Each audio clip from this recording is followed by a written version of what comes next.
I said, let's go. We're taking him to the emergency room right now. This is like the worst thing that could have ever happened to me, and it just happened. The first thing I thought was, why did I go blind? How much longer am I going to have my sister? Next, 3 medical mysteries that defied the experts. Colin Campbell is just 12 weeks old when his breathing problems begin. Doctors are baffled, and within months, little Colin's life hangs by a thread. He's not getting better, he's getting worse. And now they don't know what's wrong.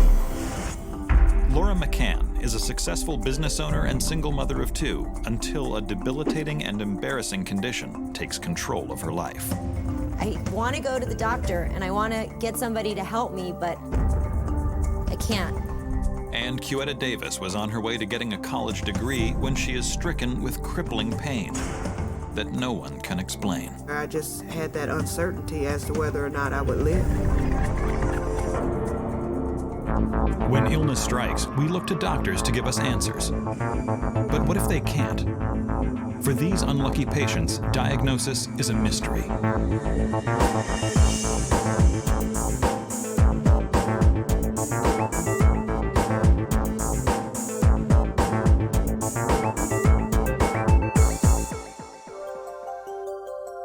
When John and Mary Campbell married in the summer of 1996, they were told Mary would never be able to bear children.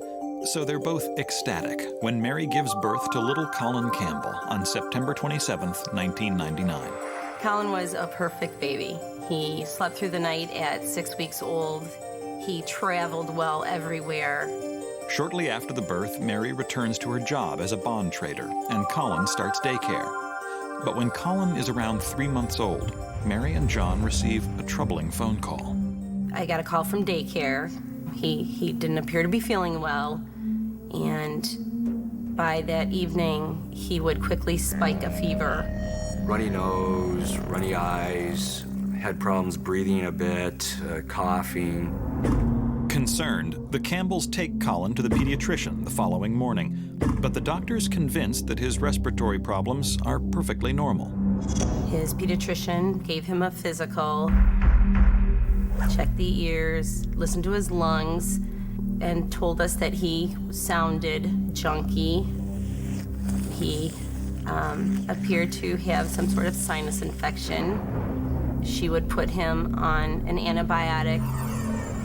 He would be sent home, and typically it's, 7 or 10 days after that, he would be better. Colin returns home and, sure enough, begins to recover a few days later, but not for long. He spikes another fever, same symptoms as before, runny nose, cough. We took him again to his pediatrician's office. Again, listening to his lungs, he has that same junky sound. So, again, an antibiotic, and home we went. Colin recovers a second time, but once again the symptoms return. Whatever is happening, it appears to be chronic. He would be well, and then it would seem like 2 weeks later, he would be sick again. It became a pattern for us. Same symptoms, runny nose, coughing, chest, exactly the same. Colin's coughing and junky sound persists for months. Then, one night, his breathing becomes even more labored than usual. When Colin was 8 months old, he again had become very sick. And that night, his fever was so bad that I was just frantic. It felt different to me as a mom. He just seemed to be going downhill so fast, I didn't know what to do. Mary and John rush Colin back to the pediatrician. They seemed a little shocked to see us. We didn't have an appointment, but took one look at him and knew, there was something seriously wrong. Observing Colin's labored breathing, the pediatrician suspects he might have asthma. She administers an inhaled steroid and sends the Campbells to the closest hospital for an X-ray to check for pneumonia. We were only hoping that, if pneumonia was in fact what he had, that's something that they could treat. The next day, the Campbells receive the results of the X-ray. Colin does indeed have pneumonia, which can be treated. But then the doctor mentions something else that catches Mary off guard. The pediatrician called to say that they had found an air pocket on his lung, that it wasn't anything to be concerned about. Sometimes an occurrence after a child like himself had had pneumonia. I had no idea what an air pocket was. She wasn't concerned about it. I wasn't concerned about it. Colin's pneumonia eventually clears up, but he continues to have difficulty breathing. After another consultation with the pediatrician, the Campbells decide to have him treated with a nebulizer. It's a machine that has a mask that you put over his face, put in albuterol and another medicine called Xopenex. It would open up his passage and help him breathe better, and those treatments helped. Typically what would happen, he would have the treatment 3 to 4 times a day for 5 days. We never went anywhere without this machine. But even with the nebulizer, Colin's respiratory ailments continue. He would go down in flames in a hurry. So it wasn't like we had 2 or 3 days where he was starting to get sick. He would get sick and it'd be overnight, spike of fever. He seemed to have one infection, and before it was gone, he'd have another one. They had been treating him for asthma, and his condition did not get better at all. I knew it wasn't asthma because the treatments weren't helping the way they should have been helping him. Something else was wrong. Mary and John begin to worry that Colin's chronic symptoms could be a sign of a larger problem. You start questioning yourself, thinking, this just doesn't seem right. It's too many trips, too many visits, always the same symptoms. My worst fear was that something would make him so sick he would die.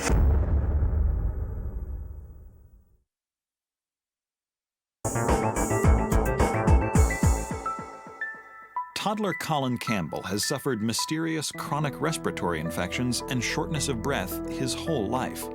Then, one summer night, Mom Mary Campbell comes home late from a meeting and is horrified by what she finds. Walked in the door. John is in our bedroom with Colin on the bed, looking very concerned. And I just remember taking one look at him, and his little chest is collapsing. Colin's nebulizer treatments, which helped his breathing in the past, are no longer working. His breathing had not got any better, and he was very sickly looking, very pale. And he can hardly talk to me because his breathing is so labored. I said, let's go. We're taking him to the emergency room right now.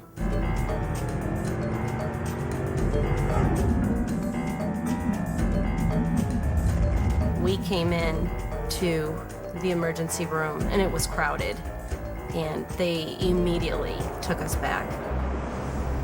They immediately gave him another treatment, and it helped a little bit, not a lot. The Campbells worry that time is running out for little Colin. Later that night, an attending physician examines him and orders chest x-rays. Mary and John are hopeful this new test will give some indication of what's been afflicting their son.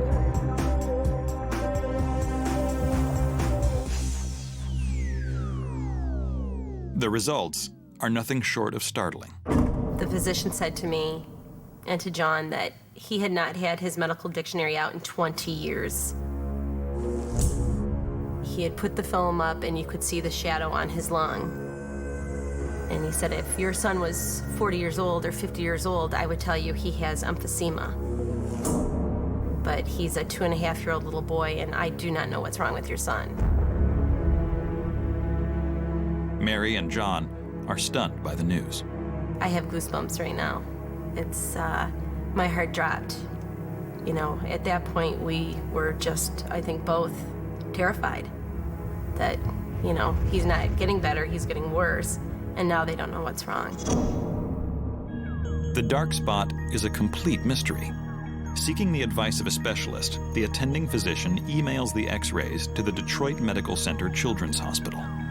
The doctor consulted with a radiologist at Children's Hospital, and within, a half hour, he said, you need to get this child here now.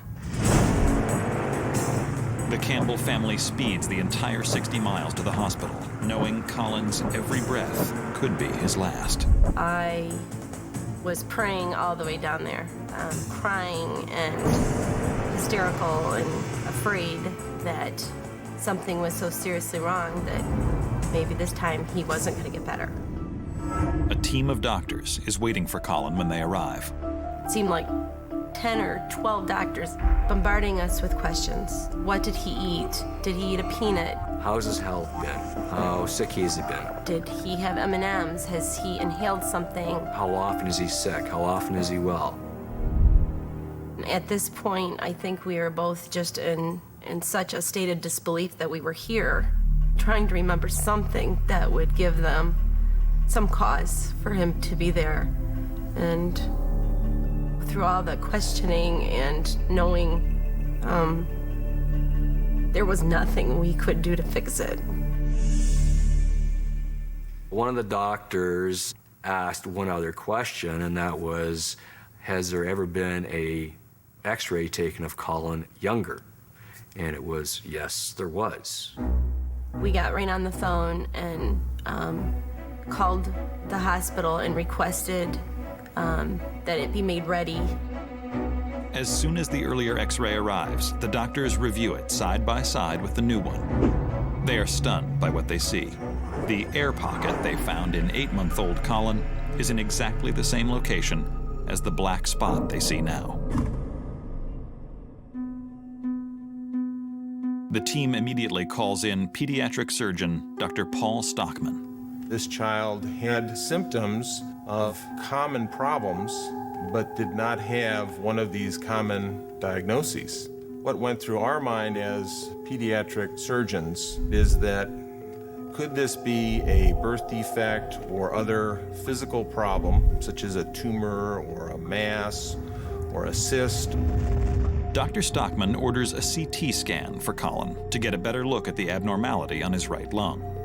The CT scan has the ability to define abnormalities in the lung with greater detail. They can also help us decide what's the best way to approach these lesions. I just remember thinking at that point, now we'll find out what's going on. Now we'll get an answer.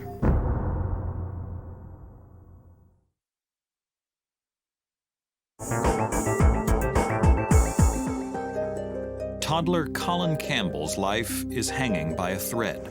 He is unable to breathe on his own, and his x-rays show a dark mass on his right lung. Dr. Paul Stockman has ordered a CT scan of Colin's chest to see if the three-dimensional image can show something the x-ray is missing. For our purposes as pediatric surgeons, a CT scan of the chest is probably the best test that we can do. When the results come back, Dr. Stockman knows right away what's going on. This is no ordinary lung problem. Colin's symptoms were due to an anomaly of the right lung, a cystic adenomatoid malformation, or CCAM. CCAM, or congenital cystic adenomatoid malformation, is a birth defect in which a portion of lung tissue develops abnormally and becomes filled with cysts, or small fluid-filled cavities. When CCAMs develop, they can compress the good lung tissue and the heart, causing infections, breathing problems, and sometimes heart failure. It's not known what causes part of the lung to develop abnormally like this, but there are 400 to 500 reported cases in the U.S. each year. He basically said to us that left untreated, it would always be an issue, and that, you know, these are kids that you read about in the paper, you know, you hear on TV, a young man dropped dead on a basketball court. Basically, he would be a walking time bomb. Dr. Stockman tells the Campbells that Colin needs to have the abnormal portion of his lung removed immediately. Colin is prepped for surgery and scheduled to go into the next available OR. We said a prayer around his bed, and I just remember sobbing and sending him off with them and waiting.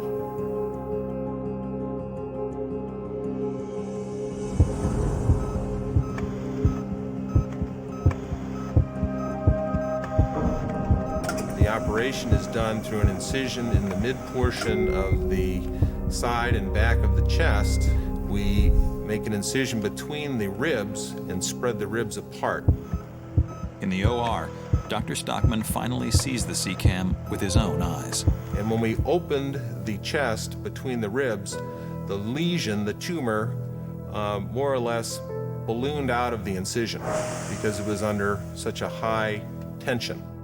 The CCAM is larger than Stockman anticipated, and the delicate operation takes much longer than anyone thought.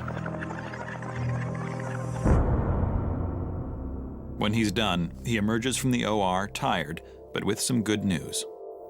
He had come and said that he had responded, very well to the surgery, that it had taken a little bit longer because it was a little bit bigger than they expected. The size of the abnormality in Colin's right chest was approximately the size of an orange. And if you can imagine, in a 2-year-old, that's actually a fairly significant percentage of the total volume of the right chest. After 2 weeks of recovery, Colin is finally sent home. The Campbells are relieved that the ordeal is finally over, but they can't help but wonder why it took so long to diagnose their son's condition. But in a year, we see approximately 3 to 4 cases of cystic adenomatoid malformation. It is quite rare. It has very common signs and symptoms that are similar to other more common problems such as asthma or an aspirated foreign body or a pneumonia. Today, Colin is as healthy and active as any 7-year-old. He's a very bright child. He loves sports. He loves reading. This experience was my worst nightmare. I think it's made me a better mom. We certainly don't take anything for granted anymore. He even said, a little while ago, I've only been to the doctors once or twice this year. It's like, perfect. Colin Campbell's symptoms were so life-threatening they demanded attention. Laura McCann's were so embarrassing that she did everything she could to keep them a secret. In 2004, Laura is a successful entrepreneur and an extremely active mother of 2. I was the single mom and, was pretty much working 80-hour weeks back then. She's a very social person. She is the personality type that you'd call unstoppable. But in June 2004, on a trip to Paris for a wedding, Laura's boundless energy comes to an abrupt halt. While I was at the wedding, we ate very well, one of these 8-course meals, and it was just a beautiful setting. But a couple days after, I got very, very sick. Stomach problems and cramping and sort of Montezuma's revenge. Laura calls her doctor in the States, who advises her that it's probably just a bug and prescribes an antibiotic. I didn't really think anything of it at that time. I just thought I ate bad French food or an evil mushroom or something. But by the time Laura gets back to the States, she seems to be getting worse.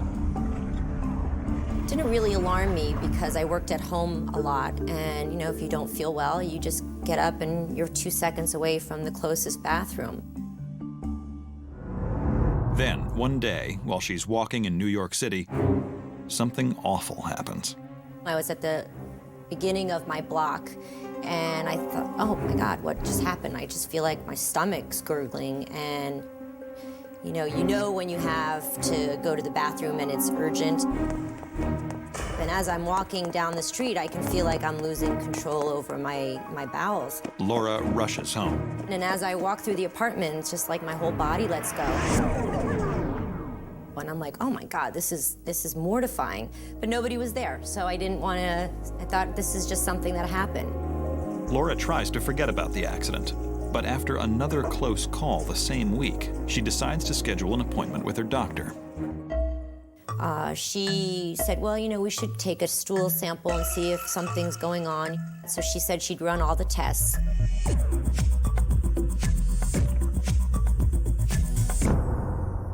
They came back and she said, there's nothing wrong.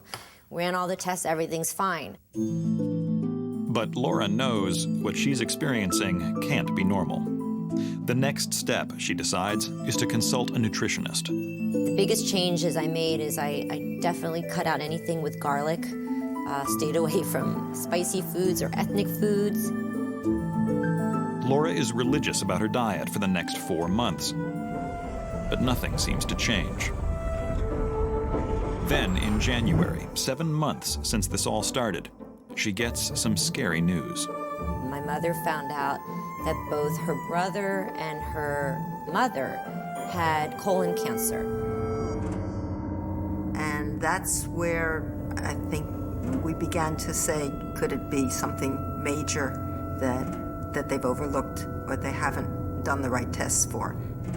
And she sent an email to everyone in the family, everybody needs to get tested for colon cancer and get a colonoscopy. A colonoscopy is a procedure that allows a doctor to thoroughly examine a person's colon through the use of a small, lighted camera. Laura gets a referral immediately for a gastroenterologist and has the procedure within the week.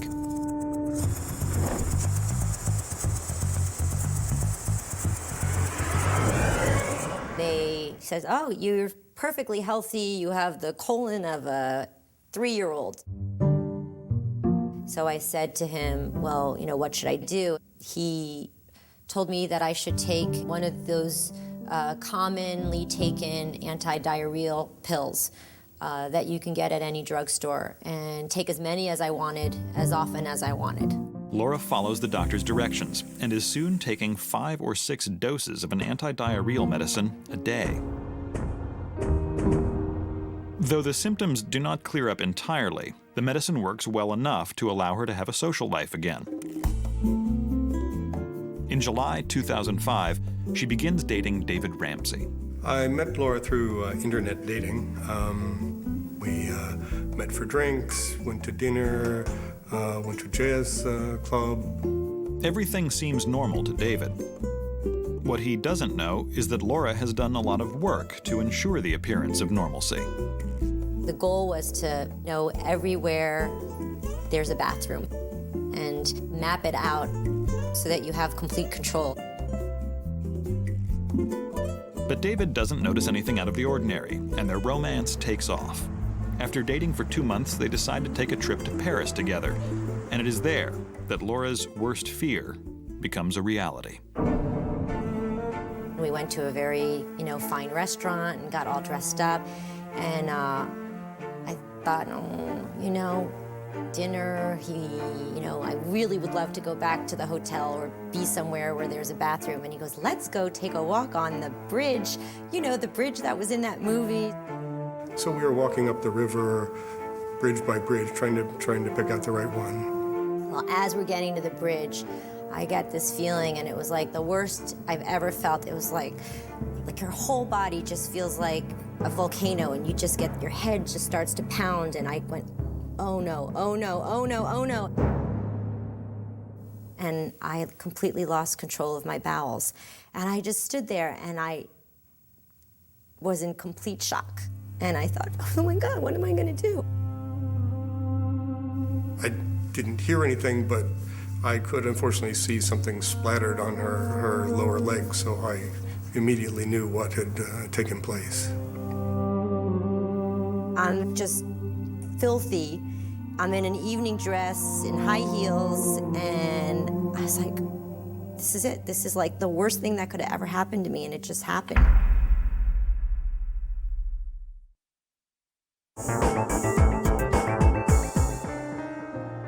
Laura McCann has been suffering from uncontrollable diarrhea for 1.5 years.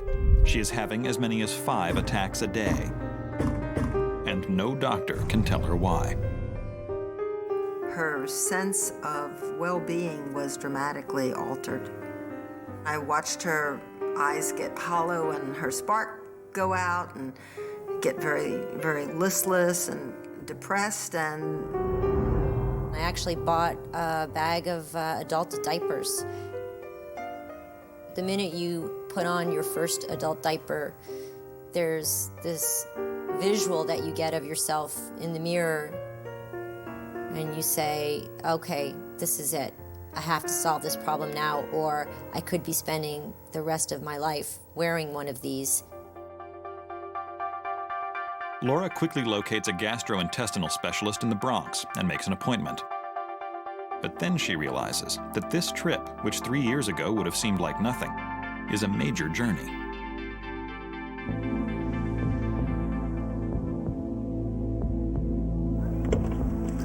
And I got in my car, and I just actually sat there for 5 minutes. And I started to cry. And I'm sitting there and going, I can't believe it. I want to go to the doctor and I want to get somebody to help me, but I can't travel for 2 hours and deal with the stress of that. I can't. She saw how restrictive her life was becoming because of this. This was getting to the point where it was ridiculous and something had to change.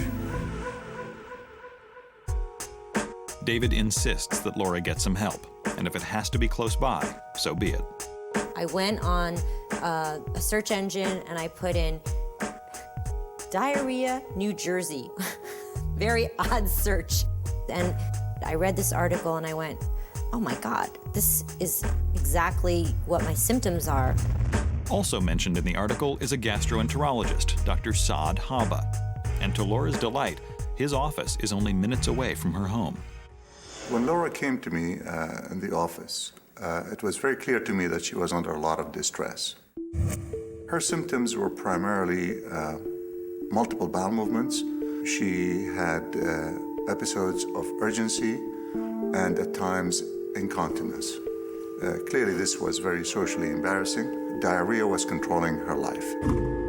He waited till I was done and then he said, well, I'm very glad you're here because I'm going to make sure that whatever it is, you have your life back.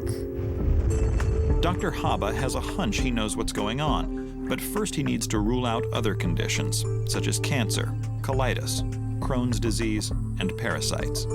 I explained to her that we had to go through the laundry of medical diagnostic tests and x-rays and lab work. Over the next 6 weeks, while the lab work is being run, Laura can take nothing to alleviate her symptoms. She is now a virtual shut-in. While we were going through the testing, I kept worrying, what if we go through all this and there is no answer and it isn't this, and then what? One by one, the test results arrive, and all of them come back negative. While this would signify a dead end for most doctors, for Dr. Habba, it is a light at the end of the tunnel. I said to her that I think I know what's going on. Dr. Habba then begins running tests on a part of Laura's body that no other doctor has ever mentioned, her gallbladder. The function of the gallbladder is basically to store bile, which is important for digestion. The tests will tell Habba if Laura's gallbladder is secreting the proper amount of bile. He does this by injecting her with a special dye.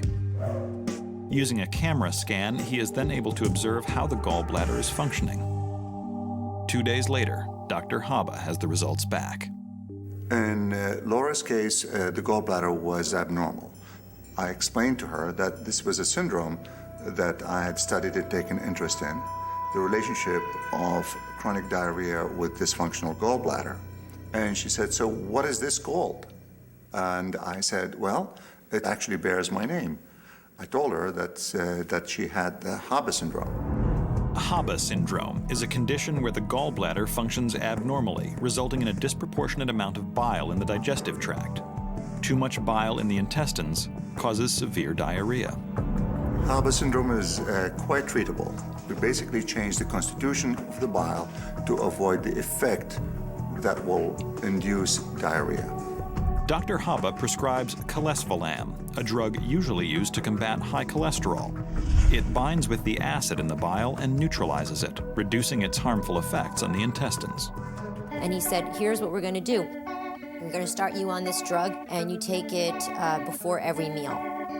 Literally, on the second day, I didn't have the problem anymore. It was pretty amazing that after months and months of searching for an answer, one simple prescription was able to take care of everything that quickly. So I could see radical change in how she felt about herself, about her body, and about her life. She's now leading a normal life. She forgot what normal was all about. Now 42 and married to David, Laura can resume her hectic lifestyle and get back to normal, both at home and at work. But she'll never forget how her world was turned upside down by this embarrassing syndrome. Diarrhea is a personal matter. It is intimidating. It is embarrassing. It is even embarrassing to be discussed with their own doctor. Dr. Habba estimates that up to 3 million people in the U.S. might be suffering from Habba syndrome, most of whom do not know it. It's only been 5 years since I described the syndrome. Most of the physicians are unaware of the diagnosis. They are at a loss. So they tell the patients to learn to live with it. You know, what really struck me is that there's other people like me out there, and they might not have the information that I have. So I'd rather share my story than, keep it to myself. I hope it can help one person. Really made a difference for me. Because of the nature of Laura's symptoms, she was too embarrassed to talk to anybody about them. Cuetta Davis told anyone who would listen about her problems, but doctors largely ignored her. Cuetta, known to her family as Q, is an active 34-year-old when she decides to leave her home state of Michigan to go to college and get a teaching degree. I was a very busy person. I would walk every day for exercise. I did a lot of studying, and I was just always on the go. But in August 2001, her junior year in college, Cuetta has a frightening accident alone in her living room. I crocheted all the time. I always had a project going, either 1 or 2 projects at any given time. I had went to the kitchen to get a glass of water, and I didn't know that the crocheting had fallen to the floor, and it was standing straight up. And I was running across the living room, and suddenly I stepped on it, and the hook punctured my foot. My whole body went numb from both legs all the way up to my shoulders. It kind of scared me because I knew that something was wrong and something was going on inside of my body.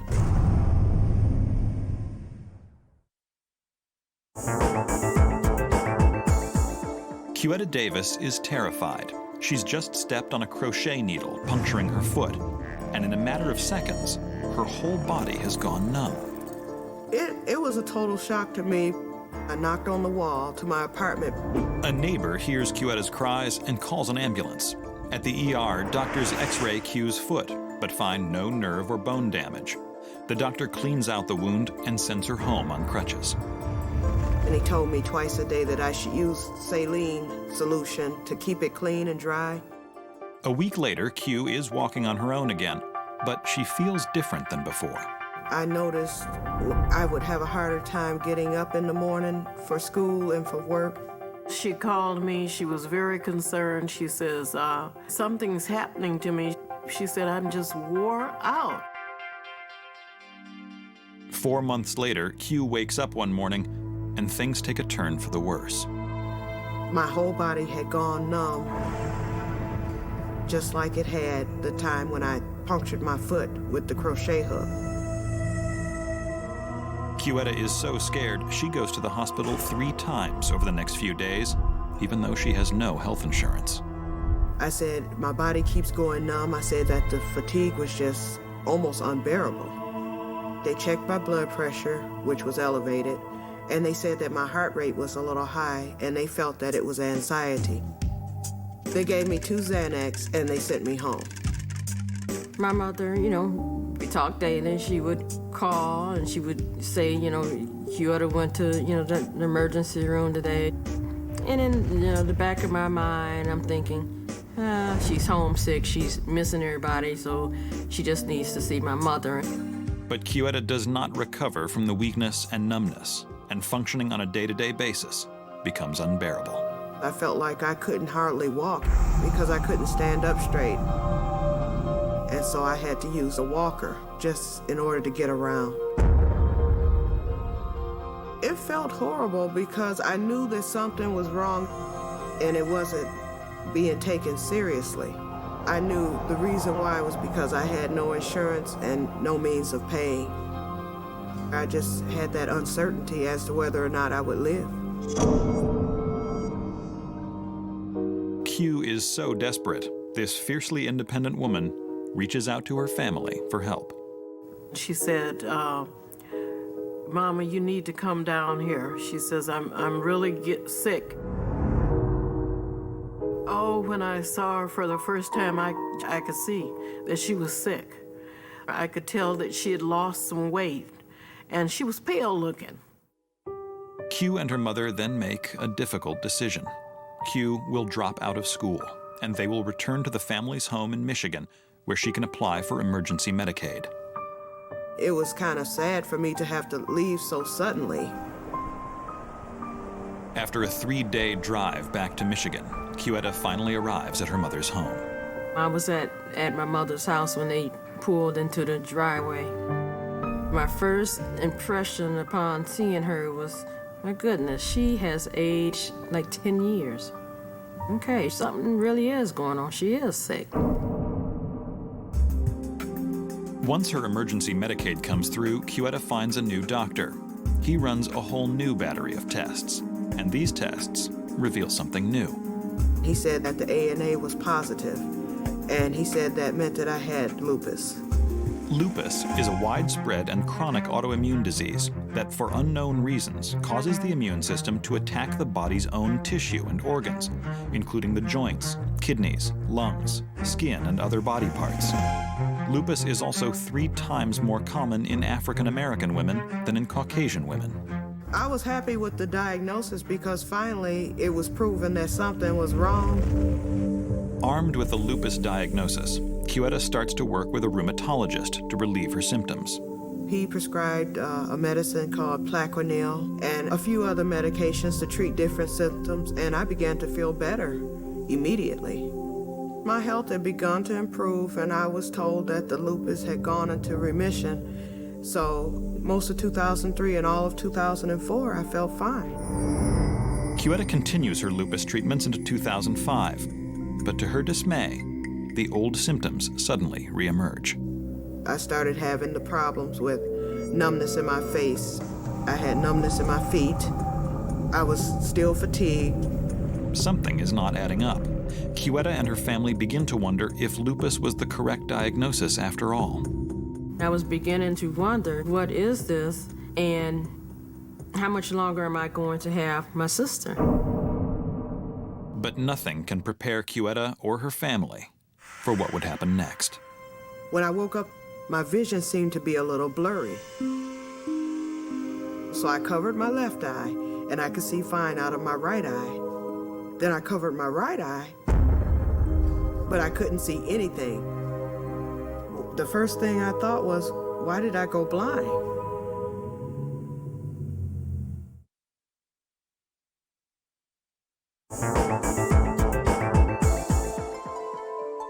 Cuetta Davis has spent the last 4 years suffering from debilitating fatigue and numbness throughout her body.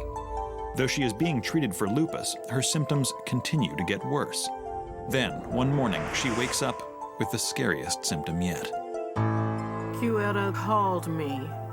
Ma, she says, I can't see out of my one eye. I said, what? Ruth rushes her daughter to the ER. They brought in a neurologist, and the neurologist examined my eyes, and he told me I had a condition called optic neuritis. Optic neuritis is an inflammation of the optic or visual nerve that connects the eye to the brain. And so he told me I needed to see a neurologist.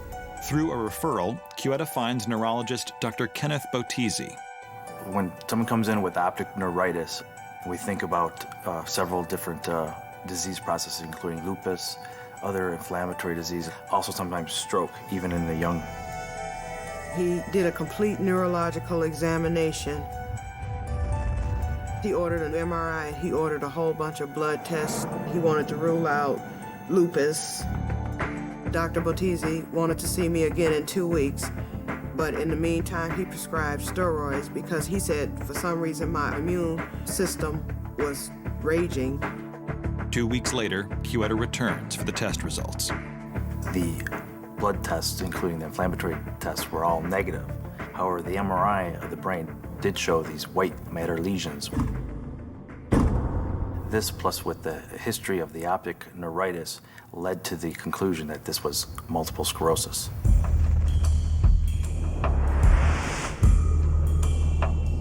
Multiple sclerosis, or MS, is a chronic degenerative disease of the nervous system. It's brought on by a gradual destruction of myelin, the fatty protective tissue that surrounds nerve cells. This degeneration occurs throughout the brain and spinal cord, leaving small damaged areas, or lesions. Once you don't have the myelin, it's like a raw nerve. It can actually cause misfiring, shorting in the wire, and from that, then you can have the symptoms of multiple sclerosis. It was these misfirings of the nerve cells that caused Q's numbness in her limbs, her difficulty walking, her extreme fatigue, and eventual blindness. This time, having this diagnosis felt a lot different. I felt a huge relief. It is unknown what causes MS, and although there is no cure, there is treatment. When someone has an acute attack, sometimes you use anti-inflammatory medications, such as prednisone or other steroids, that can decrease the inflammation in the brain. But long-term, there's been 4 medicines that are approved by the FDA. I chose to go on the medication Rebif. What it does is it slows down the progression of multiple sclerosis. Although 400,000 people in the United States have MS, for many, getting the proper diagnosis can be a long and difficult process. There's not one specific test to diagnose multiple sclerosis. The symptoms of multiple sclerosis are sometimes numbness, vertigo, spinning sensation. So with this, it could be other disease factors. It could be an inner ear infection, it could be viruses, pinched nerves, peripheral neuropathy. It could be a host of different things. If left untreated, Cuetta's MS could have rapidly progressed to permanent immobility or death. The way it would kill you most of the time is because when you have it so bad, you will be less ambulatory. You might have a pneumonia, or it might kill you by having a blood clot in your legs going to your lungs. Dr. Bottizi tells Cuetta that if you have a latent autoimmune disease like MS, different traumas can trigger an attack. And suddenly, a very old injury makes sense. By stepping on the crochet hook, he said that probably triggered it. Today, Cuetta takes life slower than she did in the past and uses her experience to teach others about MS. It's been said that many African Americans do not have MS, but I found that to not be true. So I started a group called the Urban Multiple Sclerosis Alliance.